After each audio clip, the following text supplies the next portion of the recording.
Raise your hand if you've ever tried to sing along to your favorite song and halfway through, just when the vibe is kicking in, your voice cracks. And then you conclude, oh, I can't sing. No, you can actually sing. The problem here is that you are singing with the wrong voice type. Think of it this way. Singing with the wrong vocal range is like trying to wear an undersized or oversized shoe. No matter how you try, it just won't fit. I will be breaking down 6 different voice types today and how to spot yours. A very quick reality check. Your voice type is not a box. It is a home base where your voice feels most free, most natural, most you. It doesn't limit you, rather, it launches you on. 3 of these vocal types are for women and 3 are for men. Number 1, sopranos, aka the high flyers. The soprano voice contains the highest female voice.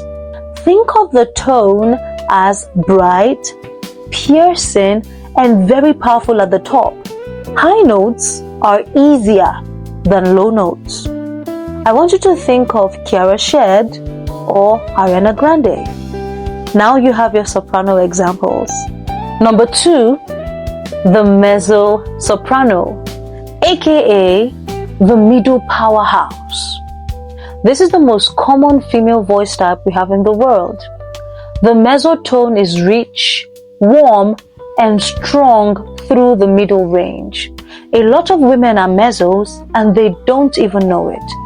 I want you to think of Kim Burrell. I want you to think of Cece Winers.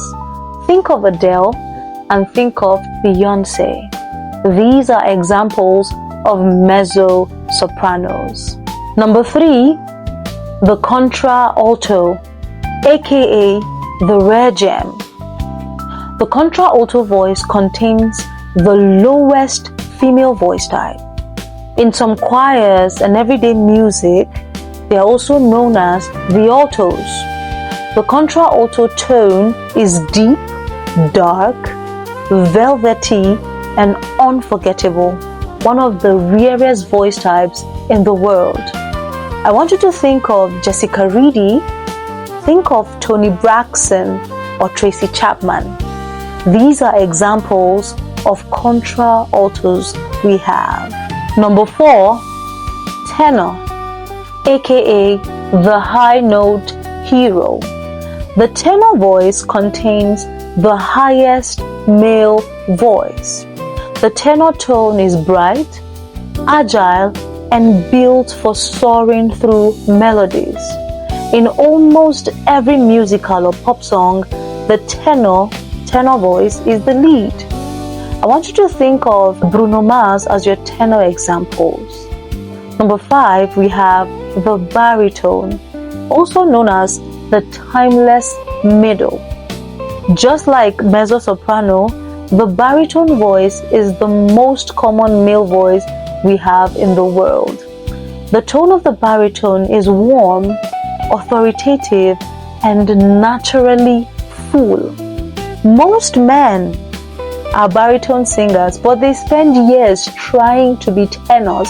Please stop that. Number 6, the bass, also known as the foundation. This is the lowest and deepest male voice we have in the world. The bass tone is deep, resonant, and commanding. When a bass speaks, people feel it in their bone marrows. Think of Barry White or Isaac Hayes as your example of bass. Now that you know the 6 voice types, how do you find yours? I will guide you through. Step 1, I want you to hum downwards until your voice cracks. The note before that is your lowest. Step 2, I want you to slowly hum upwards until your voice flips or thins. Now that is your ceiling. Step 3, find where your voice is most effortless, where it's most free, where it naturally wants to live. And then step 4, record yourself. Why? Because your voice in your head is actually different from what people hear. So record yourself and listen for an honest feedback. A bonus tip for you: your voice type is not permanent. Yes, and this is what a lot of coaches won't tell you. A mezzo-soprano at the age of 16 might eventually be a soprano singer at the age of 22. And a tenor singer at the age of 19 might gradually settle to be a baritone singer. This is called vocal maturation. So now that you know the 6 voice types, you need to find yours. Stop imitating people's voices and begin to sing in your voice type. Thank you very much for sticking with me through this video. I would like to know your voice type in the comment section. If this is your first time on my channel, please ensure to subscribe and turn on the notification button, as I will be uploading a lot of vocal tips for beautiful singers just like you. Thank you very much.